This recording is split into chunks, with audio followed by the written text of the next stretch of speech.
সাগর ভোজন, সাগর ভোজন, আগুন বের হবেন, সাগর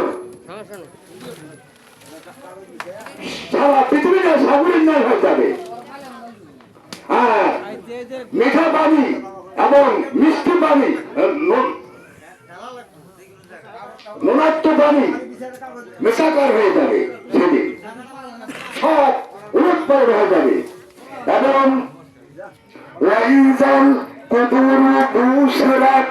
আর কবরকে সেদিন উল্টে দেওয়া হবে, কবর উল্টে দেওয়া হবে সেদিন, সেদিন কবর থেকে মানুষ, সেদিন কবর গুলো উল্টে দেওয়া হবে।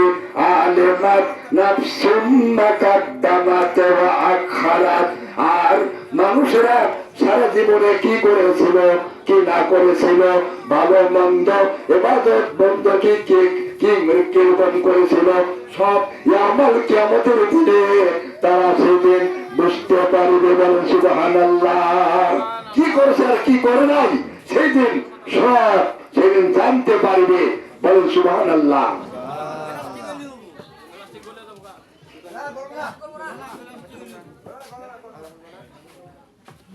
হুজুরকে পেতে চাইলে যোগাযোগ করুন নাইম টিভি। ইয়া আইয়ুহাল ইনসানু মা গাররাকা বিরাব্বিকাল কারীম। আল্লাহু আকবার বলেন। ইয়া আইয়ুহাল ইনসানু মা গাররাকা বিরাব্বিকাল কারীম। হে মানুষেরা, তোমাদেরকে কিসে তোমার মহান প্রতিপালক সম্বন্ধে তোমাদেরকে কে কিসে তোমাদেরকে বিভ্রান্ত করলো, কিসে তোমাদেরকে ধোঁকা দিল? তোমরা দেখতে পাও না যে আল্লাহর সাতবক জমিন আসমান কিভাবে সৃষ্টি করেছেন, চন্দ্র সূর্য নক্ষত্র তারকা রাশি এবং পাহাড় পর্বত নদী নালা এবং আশরাফুল মাখলুকাত সৃষ্টি করেছেন, তোমরা কি দেখো না?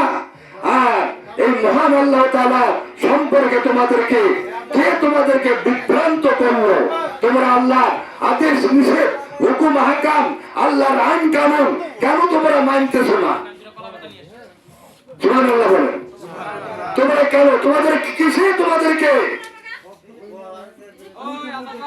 মহান আল্লাহ সম্পর্কে তোমাদেরকে ধোঁকা দিল, তোমাদেরকে বিভ্রান্ত করলো? এতগুলো নিয়ামত দেওয়ার পরেও তোমরা এটা বুঝতে পারতেছো না? আল্লাহ তাআলা এরপরে বললেন আল্লাযী খলাকা ফাসাওয়াকা ফাআদালা। আর তোমাদেরকে আমি আর আল্লাহ তাআলা আমাদেরকে সুন্দর আকৃতি দিয়ে আল্লাহ তাআলার ইচ্ছা মতো আমাদেরকে সৃষ্টি করেছেন। বলেন সুবহানাল্লাহ। কোথাও বুঝতে হবে সুন্দর আকৃতি। দেখেন মানুষের আল্লাহ তাআলা বলতেছেন তোমাদেরকে যদি আমি একটা পা লম্বা করে দিতাম আর একটা পা যদি তোমাদেরকে খাটো করে দিতাম, তোমাদের একটা হাত যদি লম্বা করে দিতাম, একটা হাত যদি খাটো করে দিতাম, তাহলে তোমাদের কত অসুবিধা হইতো, তোমাদের কত সমস্যা হইতো। সুবহানাল্লাহ বলে। আল্লাহ মহান আল্লাহ তাআলা আমাদেরকে এই শরীরটা নিজের ইচ্ছা মতো তিনি গঠন করেছেন। বাইরে আমার তাই নয়। আল্লাহ তাআলা বলেন আমি কাউকে কাউকে লম্বা করেছি আর কাউকে কাউকে বেটে করেছি, অর্থাৎ বাংলা করেছি। হয় না হয়? কাউকে লম্বা বানাইছি, কাউকে বাংলা বানাইছি, আবার কাউকে কাউকে সুন্দর করেছি, সুন্দর মানে সুন্দর করেছি, আর কাউকে কাউকে আমি কুৎসিত করে দিয়েছি, কুৎসিত বানাইয়াছি, কালা বানাইছি, আর কাউকে গোড়া বানাইছি। তোমরা এটা দেখো না? তাই নয়, তোমাদেরকে আমি এমন সুন্দর ভাবে সৃষ্টি করেছি, তোমাদেরকে তোমাদের একজনকার চেহারার সাথে আর জনকার সারা পৃথিবীতে তোমরা যদি ভ্রমণ করো, তোমরা তারপরেও একটা মানুষের মতো আর একটা মানুষ তোমরা বের করতে পারবে না। তাই নয়, তোমরা আর দেখো তোমরা তোমরা আরো লক্ষ্য করে দেখো যে একটা মানুষের কণ্ঠের সাথে আরেকটা কণ্ঠের কোনো মিল নাই। সুবহানাল্লাহ কোন ভাইরা আমার, আল্লাহ তাআলার প্রতিরোধ দিয়ে আমাদেরকে সৃষ্টি করেছেন এবং আল্লাহ তাআলা এক একটা মানুষকে আল্লাহ তাআলা 20 জন ফেরেশতা তার তত্ত্বাবধান করার জন্য 20 জন ফেরেশতা নিযুক্ত করে দিয়েছেন। বলেন সুবহানাল্লাহ। তাফসীরে জালালাইন, তাফসীরে জালালাইন এই সমস্ত তাফসীরের ব্যাখ্যা আছে। কি বললাম যে আল্লাহ তাআলা 20টি ফেরেশতা মানুষের তত্ত্বাবধান করার জন্য, রক্ষণাবেক্ষণ করার জন্য 20 জন ফেরেশতা দিয়েছেন। তার মধ্যে যখন মানুষ জন্মগ্রহণ করে তখন 7 জন ফেরেশতা মায়ের পেটে দিয়েছেন। বলে সুবহানাল্লাহ। আর আল্লাহ তাআলা নিজের প্রতিরোধে হাত দিয়া আল্লাহ তাআলা এই মাথা এবং মুখমণ্ডল সৃষ্টি করেছেন। বলেন সুবহানাল্লাহ। আল্লাহ তাআলা বলতেছেন তোমাদেরকে এতগুলো নিয়ামত দেওয়ার পরেও তোমাদেরকে কিসে তোমার এই মহান আল্লাহর মহান প্রতিপালক সম্বন্ধে তোমাদেরকে কে বিভ্রান্ত করলো, কে ধোঁকা দিল? তোমরা আল্লাহকে তোমরা মানতেছ না, তোমরা আল্লাহর দাসত্ব, আল্লাহর হুকুম আহকাম, আল্লাহর আইন কানুন তোমরা মানতেছ না। আল্লাহ বলতেছেন, আল্লাহ বলতেছেন, এটা মানুষের কোনো মন করা কথা নয়, আল্লাহ বলতেছেন।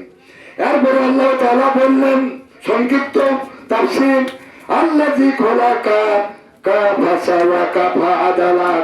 আল্লাহ তাআলা মানুষকে, মানুষের অঙ্গ প্রত্যঙ্গ যেখানে যেটা বসাই দিবার দরকার সেখানে সেটা সুন্দরভাবে সেট করে দিয়েছেন। সুবহানাল্লাহ বলেন। আল্লাহ তাআলা পারত যে আজকে আমাদের এই মুখের সাথে এই যে নাক দিয়েছেন, এই নাকটা হচ্ছে কিন্তু একটা সার্জন। খাওয়ার সাথে সাথে, খানা থালার থেকে ওঠার সাথে সাথে নাক কিন্তু জাস্টিফাই করে দেয়, পরীক্ষা নিরীক্ষা করে দেয়। বলে সুবহানাল্লাহ। ভাইরা আমার, আল্লাহ তাআলা যদি এই নাক যদি মুখের সাথে এটা করে না দিয়া আল্লাহ তাআলা এই নাকটাকে যদি পেছন দিকে দিত তাহলে তাহলে আমাদের কত অসুবিধা হইতো। খানা থালার থেকে উঠাইয়া এই পেছন দিকে নিয়েছে নাককে সঙ্গাইতে লাগতো। আর এই নাক হচ্ছে তোমার মানে নাক হচ্ছে ডাক্তার, এই নাক হচ্ছে ডাক্তার। আর এই নাকটা হচ্ছে, এই নাক যদি ওখানে পড়ে যায় যে হ্যাঁ খাওয়া চলবে, তাহলে ওখান থেকে আবার পেছন থেকে ব্যাক করে নিয়ে তাহলে তারপরে মুখে দেওয়া লাগতো। সুবহানাল্লাহ। তারপরে এই হুজুরকে মাহফিলের জন্য দাওয়াত দিলে নাইম টিভিতে যোগাযোগ করুন। ভাইরা আমার, আল্লাহ তাআলা এইভাবে বান্দাদেরকে মানে মিসাল দিয়ে আল্লাহ তাআলা বান্দাদেরকে মানে বুঝাইতে চান, কিন্তু তারপরেও আমরা বুঝি না। আল্লাহ তাআলা এরপরে বললেন সূরাতুন মাসারাক্কাবাক। আর আল্লাহ তাআলা বলতেছেন তোমাদেরকে কি সুন্দর, তোমাদেরকে সুরত দান করেছি, মানুষ হিসাবে তোমাদেরকে সুরত দান করেছি। তোমাদেরকে আমি ইচ্ছা করলে তোমাদেরকে আমি কুত্তা বানাইতে পারতাম, কুকুর বানাইতে পারতাম, ইচ্ছা করলে তোমাদেরকে আমি গাধা বানাইতে পারতাম, ইচ্ছা করলে তোমাদেরকে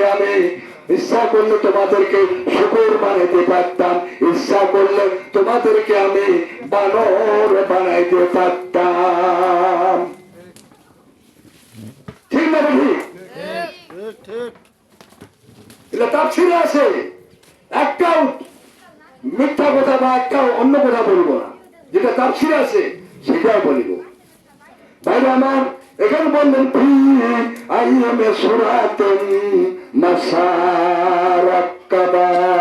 আল্লাহ তাআলা আমাদেরকে এই সুরটা এমন সুন্দরভাবে যেখানে যেটা পাস বসে দেওয়ার দরকার সুন্দরভাবে বসাই দিয়েছেন এবং আমাদের শরীরটা মানে সুঠাম করেছেন, সৌন্দর্য করেছেন। বলেন সুবহানাল্লাহ।